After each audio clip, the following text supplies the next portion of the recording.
Olá, tudo bem? Você está no canal EBD Já, eu sou o Renato e hoje nós vamos começar o nosso trimestre, nosso segundo trimestre de 2022 da revista CPAD Adultos. Nós acabamos de estudar acerca da Bíblia, tivemos 3 lições preciosas onde aprendemos muita coisa interessante sobre a Bíblia Sagrada. Agora a gente vai estudar acerca do Sermão da Montanha. Os valores do reino de Deus, a relevância do Sermão do Monte para a Igreja de Cristo. Então vão ser 13 lições, onde nós vamos estar estudando acerca do Sermão da Montanha.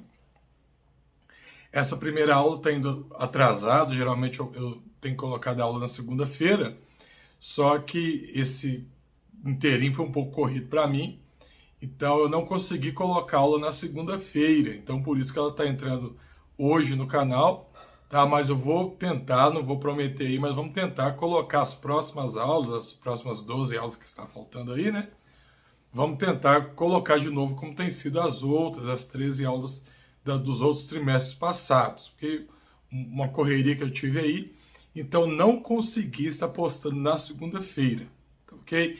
Vamos começar aqui. Se você gostar do conteúdo, eu vou pedir o seu like para estar ajudando o canal, se inscreva se não for inscrito, E compartilhe também com seus amigos para que outros possam estar tendo acesso a esse conteúdo também.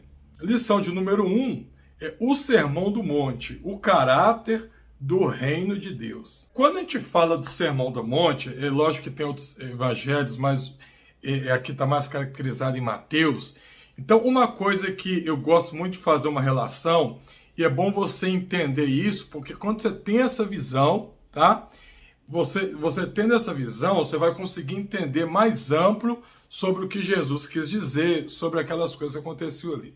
O que acontece? Dos 4 evangelhos que nós temos, que são os 3 sinótipos, Mateus, Marcos e Lucas, e o evangelho de João, que é o 4º evangelho. Se a gente for olhar esses evangelhos, dos 4 evangelhos, o mais hebraico, vamos dizer assim, é o evangelho de Mateus, tá?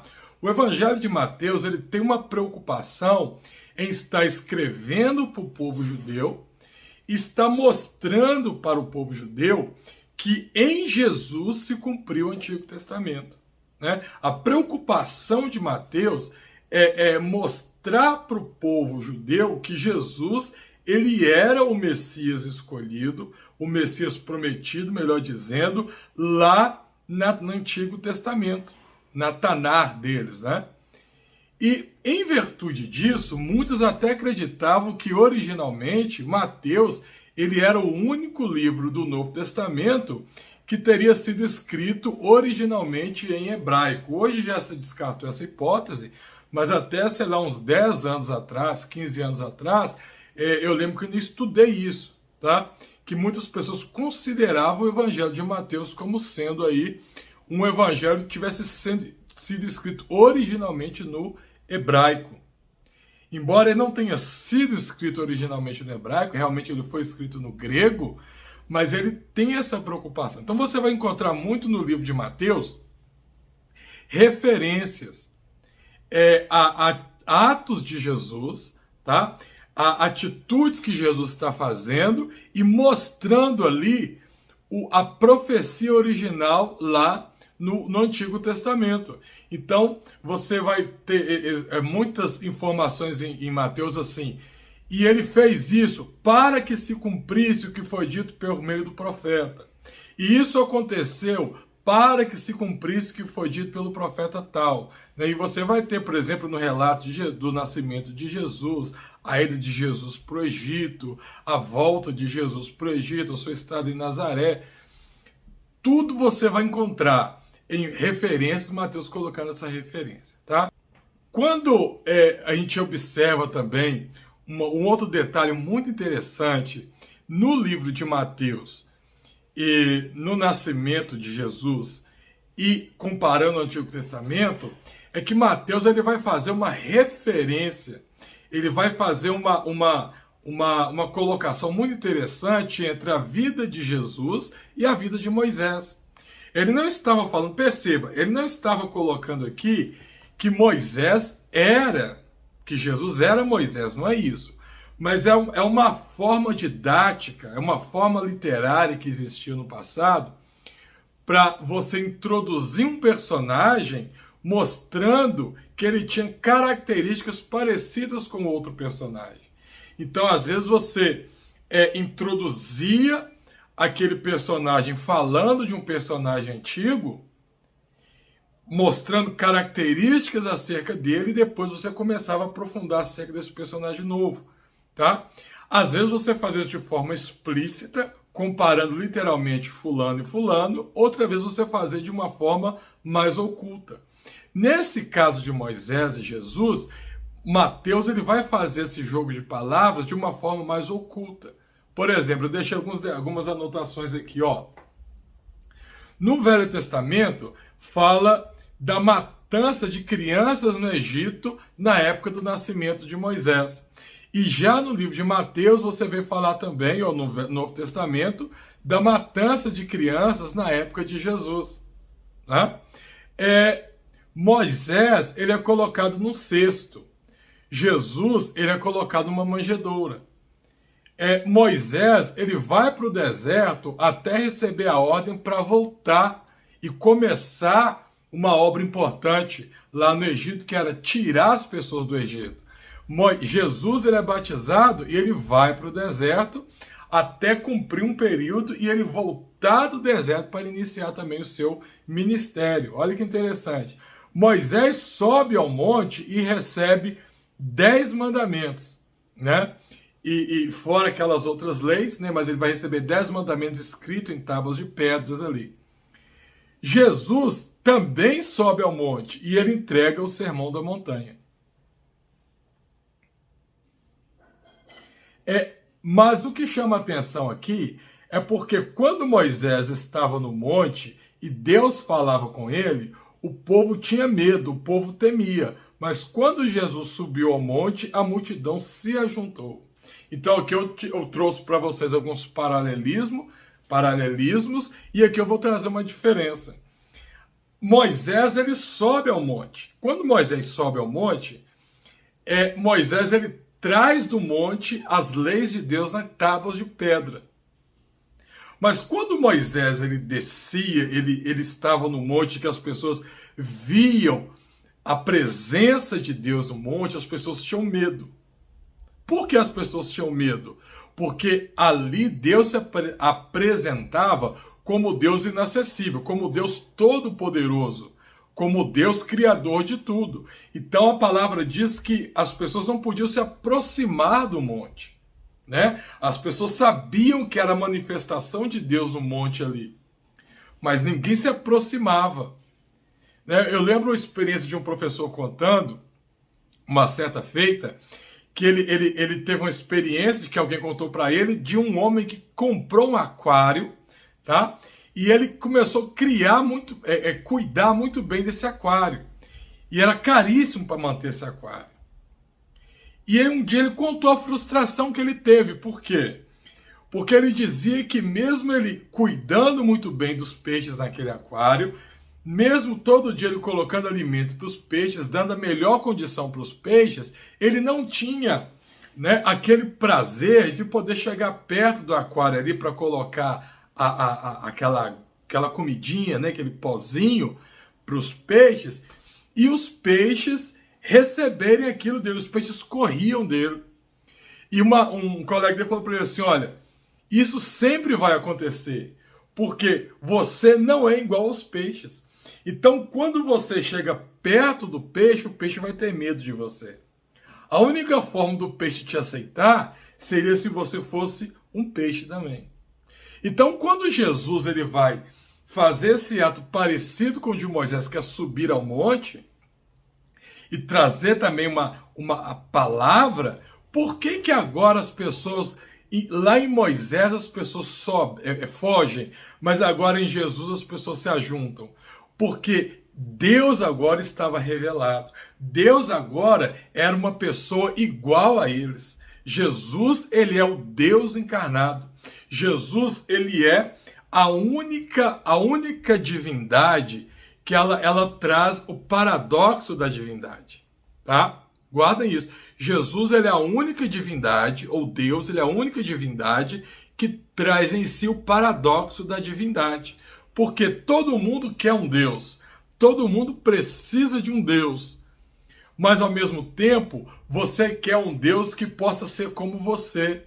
Tem momentos quando você está em aflição, você está triste, precisa desabafar, precisa ser consolado. Você quer ser consolado por alguém que você sabe que já sofreu como você ou pior do que você.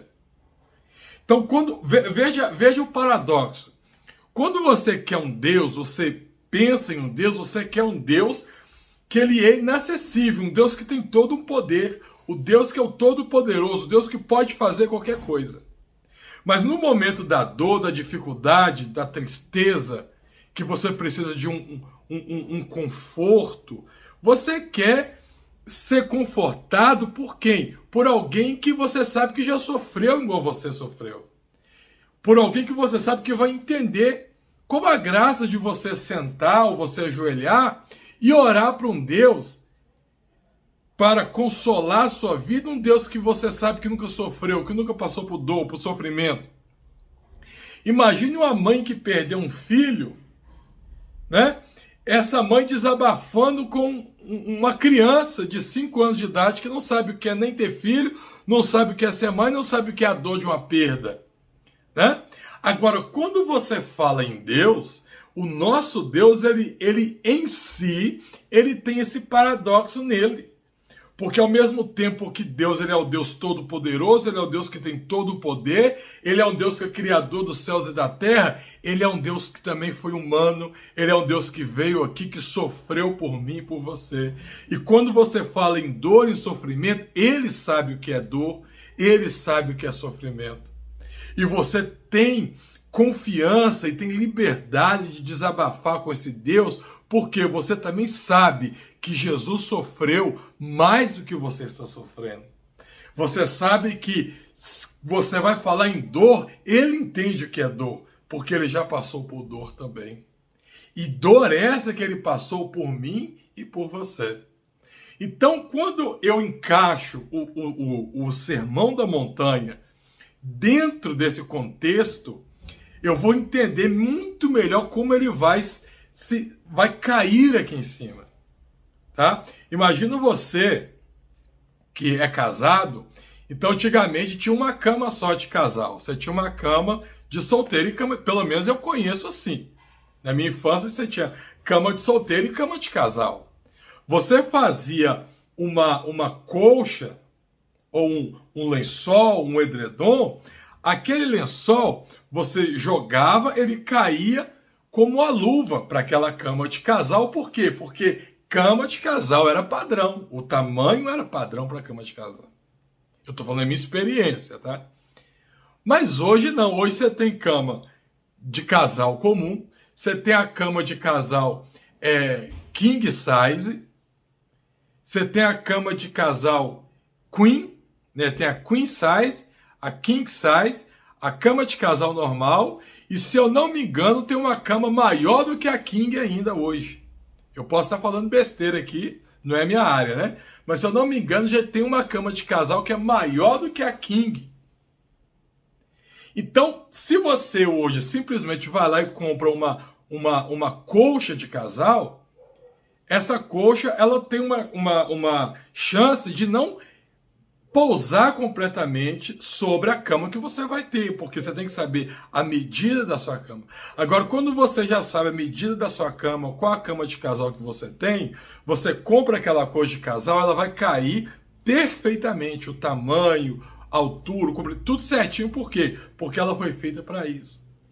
Quando você entende o Sermão da Montanha dentro desse contexto que eu estou trazendo para vocês do Velho Testamento, ele vai repousar perfeitamente ali, né? Ele vai pousar ali, por quê? Porque você vê que Jesus, quando ele vem, é feito todo esse paralelo com o Velho Testamento. É feito todo esse paralelo com a vida de Moisés, com os acontecimentos do Velho Testamento. Para quê, irmão Renato? Para poder mostrar que era em Jesus que se cumpria todas as coisas. Era para mostrar que aquela vida do Antigo Testamento, aquelas instruções do Antigo Testamento, eram para ilustrar, ensinar o povo acerca de Jesus. Jesus em si, ele era o cumprimento da lei. Tá bom? Jesus em si, ele era o cumprimento da lei. Parte 1, a estrutura do sermão. Então, primeiro ponto, por que Sermão do Monte? Eu anotei aqui, olha, hoje nós temos uma noção de onde seria o local que Jesus realizou esse sermão, e existe até uma igreja construída nesse local. Não podemos afirmar categoricamente, né, que foi esse local, mas a visão desse suposto local, né, avistando o mar da Galileia, é muito lindo. Ou seja, nós temos uma noção hoje de onde teria sido o local do sermão. Quando você analisa o porquê do sermão, às vezes é interessante você observar o conteúdo que Jesus fala ali, para você entender o porquê que Jesus ele vai trazer esse sermão. Quer ver? Vou pegar a minha Bíblia aqui. Pronto, peguei minha Bíblia aqui. Ó, vamos lá, Mateus, capítulo 5. Quer ver o versículo? 17. Mateus, vai ser uma aula um pouquinho longa, mas preste atenção. Mateus, capítulo 5, versículo 17. Jesus falando do Sermão do Monte, ele fala o seguinte, ó. Não cuideis que eu vim destruir a lei ou os profetas. Eu não vim abrogar a lei, mas cumprir. Tá? Não vim destruir a lei, mas cumprir. Aí Jesus fala assim, ó. Porque em verdade vos digo que até que o céu e a terra passem, nenhum jota ou um tio se omitirá da lei. Qualquer, pois, que violar um desses menores mandamentos e assim ensinar aos homens, será chamado menor no reino do céu. Então preste muita atenção agora para você entender o Sermão do Monte. Ó, versículo 20.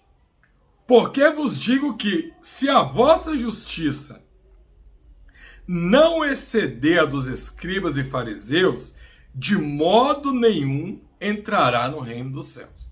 Então aqui, Jesus já começa a trazer um mandamento. Ó, a sua justiça tem que exceder em muito a dos fariseus. Se você for uma pessoa hipócrita, se você é uma pessoa que anda com hipocrisia, aqui já não dá. Já não excedeu, se já não foi honesto bastante, não é isso? Vamos continuar para você entender o final. Ouviste, 21, ouviste o que foi dito dos antigos, não matarás. Não matarás. Eu, porém, vos digo, versículo 22, qualquer um que sem motivo se encolerizar contra o seu irmão, será réu de juízo, e qualquer que chamar o seu irmão de raca ou de louco, será réu do sinédrio, e qualquer um que chamar o seu irmão de louco, será réu do fogo do inferno. Olha o que Jesus falou. Jesus falou assim, olha, não vim abrogar a lei, tá? Não vim fazer isso. Aí ele fala assim, ó, qualquer um que chamar o seu irmão de louco será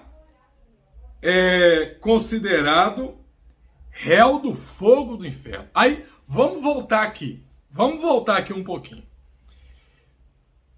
A maioria das pessoas tem irmãos, certo? A maioria das pessoas aí tem irmãos, certo? Muito bem. Vai me dizer que hora nenhuma, nunca na vida, você nunca chamou seu irmão de doido, de louco. Hora nenhuma você ficou irado contra o seu irmão. Aí para você que fala assim, não, Renato, nessa eu passei porque eu não tenho irmão. Mas o irmão em Cristo, os nossos companheiros, você nunca irou? Você é santo a ponto que você nunca perdeu a paciência com ninguém? Opa, então quer dizer que enquanto Moisés subiu e trouxe as tábuas da lei do monte, as tábuas da lei eram muito pesadas. Mas agora que Jesus está falando aqui, que vem no momento da graça, parece que Jesus está deixando mais pesado. Jesus falou assim, olha, quem não cumprir será réu do fogo do inferno. Mas vamos avançar. Vamos avançar. Versículo 23. Portanto,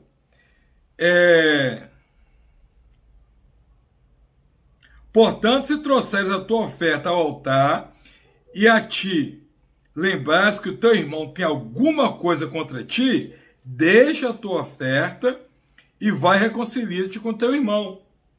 E depois vem oferecer a sua oferta. Aqui tá fácil, né? Mas tem mais. Versículo... Vamos ver aqui...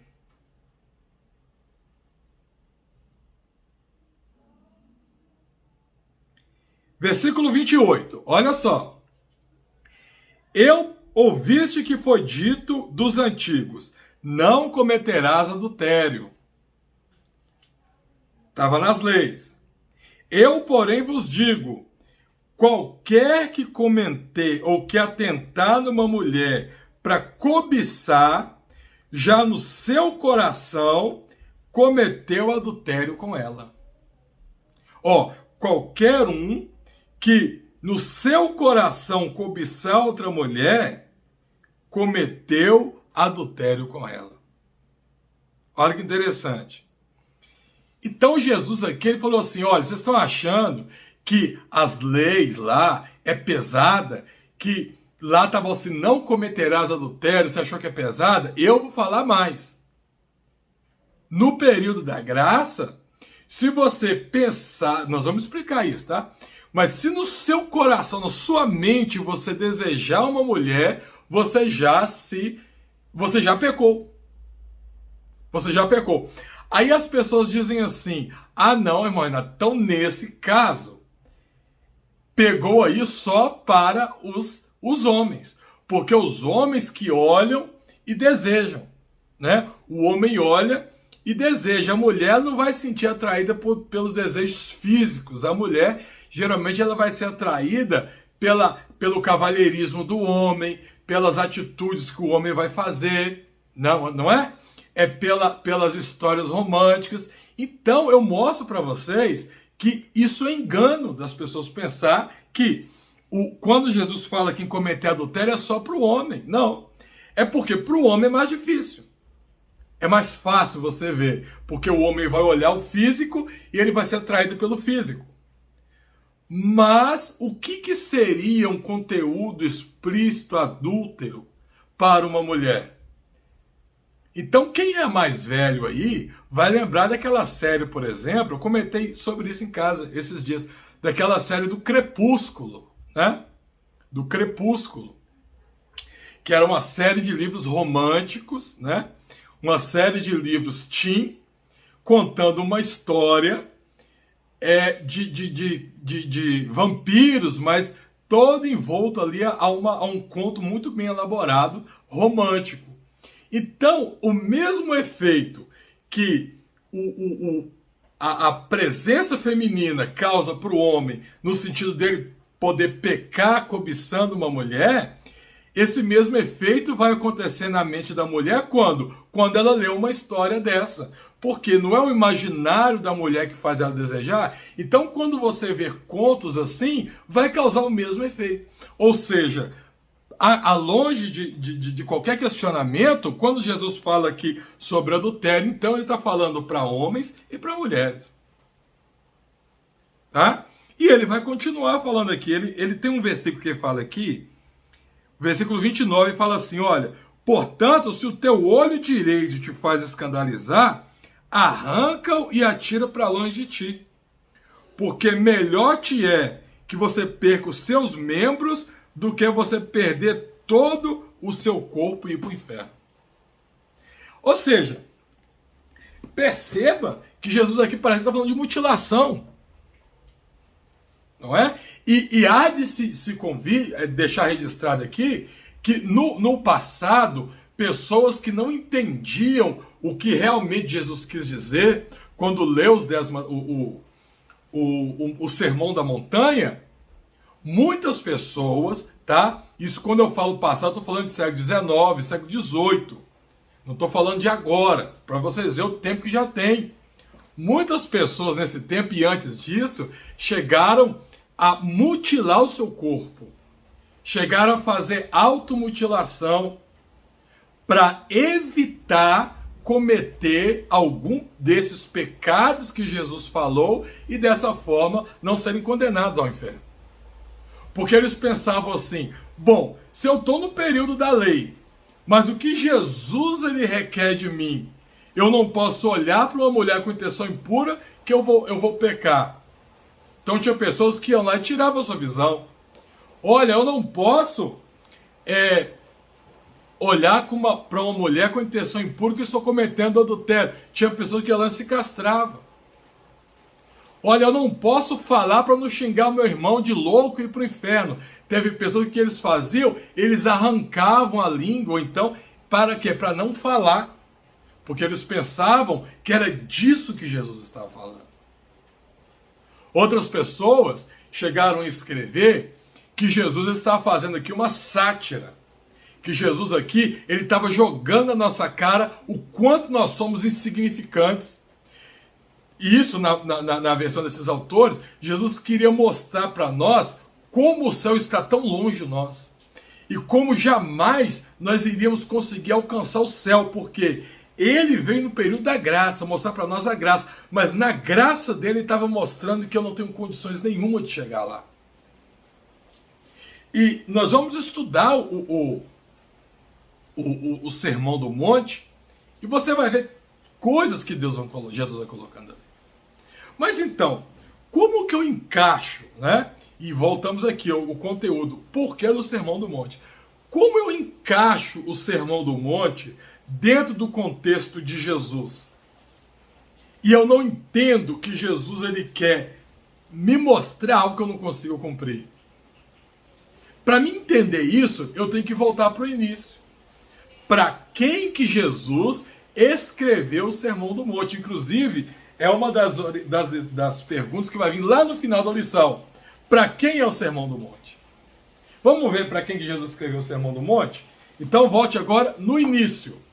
No início do sermão, Jesus começa assim, ó. Mateus capítulo 5, versículo 1 em diante, está assim. Jesus, vendo a multidão, subiu em um monte, assentando-se. Por que assentando-se? Porque no costume da época, quando você queria falar alguma coisa muito importante, você nunca falava em pé, você tinha que assentar. Se você estivesse conversando em pé, as pessoas entendiam que aquilo era algo corriqueiro. Mas quando você tinha que trazer uma lição importante, você assentava. Quando você assentava, todo mundo prestava atenção em você, porque ela sabia assim, olha, fulano assentou. Se ele assentou, ele vai falar uma coisa séria, uma coisa importante para nós, tá? Então, voltando aqui. Assentando-se, aproximaram-se dele os discípulos. E abrindo a sua boca, ensinava dizendo. Então, olha as bem-aventuranças que Jesus vai falar. Bem-aventurados pobres de espírito, porque deles é o reino dos céus. Bem-aventurado os que choram, porque eles serão consolados. Bem-aventurado os mansos, porque herdarão a terra. Bem-aventurado os que têm fome e sede de justiça, porque eles serão fartos. Bem-aventurados os misericordiosos, porque eles alcançarão misericórdia. Bem-aventurado os limpos de coração, porque eles verão a Deus. Bem-aventurados os pacificadores, porque eles serão chamados filhos de Deus. Bem-aventurado os que sofrem perseguição por causa da justiça, porque deles é o reino de Deus. Bem-aventurados sois vós, olha só, quando vos injuriarem, vos perseguirem e mentindo disserem todo o mal contra vós por minha causa. Jesus falando, exultai e alegrai-vos, porque grande é o vosso galardão no céu. Porque assim eles perseguiram os profetas que foram antes de vós. Então o que eu entendo aqui? Preste atenção nisso aqui para você entender o Sermão do Monte. Quando você olha a vida de um mestre, o que é a base para você entender o discipulado com o mestre? Você analisa a vida de um mestre, você sempre entende o seguinte, que o mestre, ele é o referencial onde você quer chegar, certo? O mestre, ele é o referencial onde você pretende chegar. Se você vai fazer uma aula de Kung Fu, você quer aprender a lutar Kung Fu, e você chega numa escola e tem um mestre de Kung Fu, o mestre é o seu referencial de excelência. É onde você pretende chegar. É onde um dia você pretende se igualar. Não é que você vai aprender a lutar Kung Fu e você já é igual ao seu mestre. Eu vou pegar essa analogia do Kung Fu para vocês entenderem por causa das categorias. Digamos assim, o seu mestre, eu não sei qual que é a faixa maior, eu acho que é a faixa preta. Eu acho que Kung Fu é a faixa preta, né? Então, digamos, o seu mestre é faixa preta em Kung Fu. Tá. E digamos que para chegar no nível de faixa preta em Kung Fu, é necessário você passar por 30 faixas diferentes. Exemplo, tá, gente? Eu não luto Kung Fu, eu não sei. Eu estou pegando para ficar didático para vocês entenderem. Digamos então que para você chegar ao nível de faixa preta, você precisa de 30 faixas. Começando pela branca, depois você tem a faixa azul, depois, sei lá, você tem a faixa violeta e vai passando por várias cores, até a última chegar à faixa preta, certo? Beleza. A branca é a primeira, a preta é a última. E ao longo desse tempo, você tem várias faixas. Então o que acontece? O seu mestre, ele é o referencial de excelência no Kung Fu, onde você pretende chegar. E você entrou aqui com faixa branca, você é o ponto de partida. O seu mestre vai te ensinar Kung Fu, e você vai evoluindo, você vai aprendendo. Conforme você vai aprendendo algumas técnicas de Kung Fu, o seu mestre vai trocando a faixa que você tem. Então você hoje é faixa branca. Aí vamos supor que a segunda faixa é a faixa, sei lá, azul. Daqui um mês, o seu mestre te avaliou. E ele fala assim, olha, você já pode ser você já é um aluno de Kung Fu e hoje você já tem a faixa azul. Certo? Ou seja, você não está na excelência do professor, mas você já aprendeu um pouquinho com relação a quem não sabe nada de Kung Fu. Amanhã você troca de faixa, você aprende mais um pouquinho. Então, você não precisa já começar fazendo Kung Fu, sabendo daquelas voadoras que a gente vê em filme, sabendo daqueles movimentos lá que as pessoas rodam sei lá quantas vezes no ar e já caem em pé igual gato, né? E aquele negócio todo que o Kung Fu faz. Não, você vai aprendendo aos poucos. Se você não consegue dar aquele determinado golpe, não significa que você não está lutando Kung Fu. Significa que você está evoluindo. Não é isso? Então, perceba o detalhe agora, voltando para as Escrituras. Jesus, ao mesmo tempo que ele fala assim, olha, ao nível de Jesus, ao nível que Jesus pretende do crente, ao nível máximo de excelência, ele diz assim, ó, você ouviu falar das pessoas, né? Versículo 19, qualquer que violar um desses menores mandamentos e assim ensinar aos homens será chamado menor no reino de Deus. Porém, os que cumprir e ensinar será chamado grande no reino de Deus. Então, quem que não violou nenhum mandamento? Essa é fácil responder. Quem não violou nenhum mandamento? O nosso mestre. Quem é o nosso mestre? Jesus. Ele, como mestre, estava ensinando os discípulos, que teria a faixa branca, a como viver, até chegar ao nível de excelência aqui. Ele, como mestre, não violou nenhum mandamento, nenhuma lei Jesus quebrou, nenhum mandamento Jesus violou.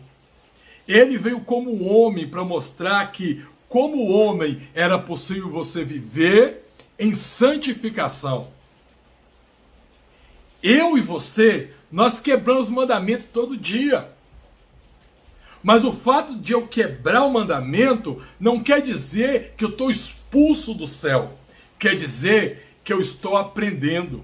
Há uma diferença entre, preste atenção, tem uma diferença muito grande entre o pecado cronológico, aquele pecado que você faz normalmente, sem se importar com as consequências, e aquele pecado que você faz esporadicamente por causa da sua fraqueza. E quando você comete esse pecado, você arrepende verdadeiramente diante de Deus, e Deus, através do seu arrependimento, Jesus te perdoa. Certo? Então, quando a palavra diz aqui, versículo 19, que qualquer que violando esses mandamentos, ele está dizendo o seguinte: a vontade de Deus é que você não erre, não viole nenhum mandamento. Mas você vai violar. Vai acontecer de você violar, mas você vai seguindo o seu mestre para evitar você de violar. Mas se você violar um mandamento por uma fraqueza, por um momento de fraqueza seu, e nesse momento você violar algum desses mandamentos, aí João vai complementar. O que João vai complementar? Filhinhos, escreva essas coisas para que não pequeis. Mas se pecar, nós temos junto de vós um advogado, que é Jesus Cristo justo. Tá? Então Jesus, ele está aqui como nosso mestre, aquele que eu devo seguir. Então por isso que ele fala lá no início, que parece que é um contraste com o final dos 10 mandamentos. Enquanto no final dos 10 mandamentos, nesse parte que eu li, Jesus está falando da excelência, do que se espera chegar como resultado final, Jesus começa falando os 10 mandamentos, ou falando o sermão da montanha, melhor dizendo, mostrando que, olha, eu vou trazer um ensinamento, mas esse ensinamento não é para quem é muito esperto, não é para quem não erra, para quem é infalível, não. É para os pecadores. Por isso que ele fala assim, olha, bem-aventurado, aqui ó, bem-aventurados são os pobres de espírito. Bem-aventurados os que choram. Por que você chora? Você chora é porque você está triste, é porque você está sendo provado por alguma coisa. Você chora é porque você está passando por algum momento difícil na sua vida. É lógico que tem o choro da alegria, tem o choro do prazer, mas esse choro que Jesus está falando aqui não é aquele choro de alegria e de prazer, é o choro da tristeza e do sofrimento, né? Ó, bem-aventurado os mansos. E às vezes você olha, parece que é um contraste, porque mais à frente Jesus vai falar dos mansos, ele diz assim: se alguém bater no seu rosto, em uma face, dá outra para ele. Jesus não estava querendo dizer que o crente tem que ser aquela pessoa que não pode bater em ninguém. Ou melhor dizendo, não pode querer justiça. Não é isso que Jesus quer dizer. Se você for olhar o pé da letra isso aí, você não poderia prender mais ninguém. O crente não poderia ser advogado, mas não é isso que Jesus queria dizer. O que Jesus queria dizer é o seguinte: se alguém bater em você, não retribua com a mesma moeda. Mas alguém bateu em você, retribua ele com amor, com justiça. Que essa retribuição que você vai fazer é o que nós chamamos no nosso português de tapa de luva, né? Que você não vai agredir fisicamente a pessoa, porém a sua atitude vai falar muito mais do que se você tivesse revidado a altura daquela pessoa. E Jesus continua dizendo: olha, bem-aventurado é os que sofrem, é os que choram, é os que passam perseguições. Ou seja, muito mais do que feliz é aquele que vive infeliz por um momento. Jesus estava querendo dizer, olha, vocês parecem que estão vivendo um momento de tristeza, de infelicidade. Mas por que vocês são bem-aventurados? Porque eu estou contemplando. E o galardão está sendo reservado para vocês. Então você não pode conciliar alguém está passando por um momento de aprender, um momento que está chorando, um momento de dificuldade, com alguém que cumpre todos os mandamentos, alguém que jamais erra, alguém que nunca vai cobiçar nada errado. Não, Deus está falando, vocês vão cobiçar. Vai chegar um momento que vai ter um momento de fraqueza em vocês. Mas vocês vão reconciliar depois, e na hora que vocês reconciliar, vocês vão pedir perdão e eu vou perdoar. Porque nós somos falhos, mas a melhor exemplo disso aqui também, que eu posso dar, é de um pai para um filho. Imagina você com seu filho. Então, o seu filho começa a crescer, você vai ensinar o seu filho a andar, não vai? Mas, preste atenção, o seu filho, ele já vai começar a andar da forma que você anda? Não.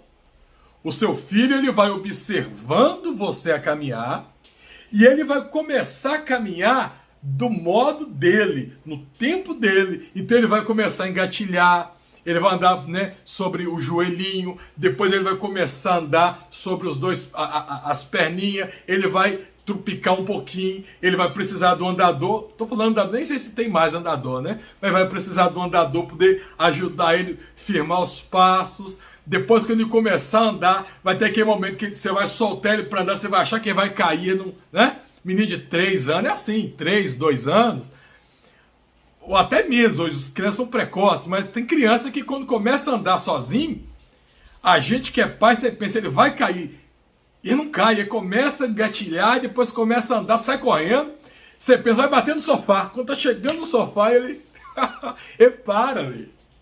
Ele começa a andar, você olha, está da altura da mesa, você pensa, bateu a cabeça da mesa, mas não bate. E para, já consegue se equilibrar. Por quê? Ele vai te observando. Você como adulto, como pai, você tem o caminhar perfeito. Você anda com excelência. Mas o seu filho, ele vai te seguindo e ele vai aprendendo como a caminhar, usando você como referência, até que vai chegar um dia que ele vai caminhar sozinho, ele vai caminhar com seus próprios passos. Você se alimenta sozinho, você sabe o alimento que é bom para você alimentar e o alimento que não é, mas o seu filho você tem que levar as coisas na boca dele, né? Ele já tem a mão, mas ele não consegue pegar ainda ali a colherzinha, levar na boca. Ele não consegue pegar um copo, precisa de uma mamadeira. Mas como ele vai fazendo? Observando você que é pai, da forma que você ensina e a forma que você faz. Você é a referência para o seu filho. E o seu filho vê em você essa referência, mas ele não faz igual a você. Ele vai se aperfeiçoando até chegar igual a você.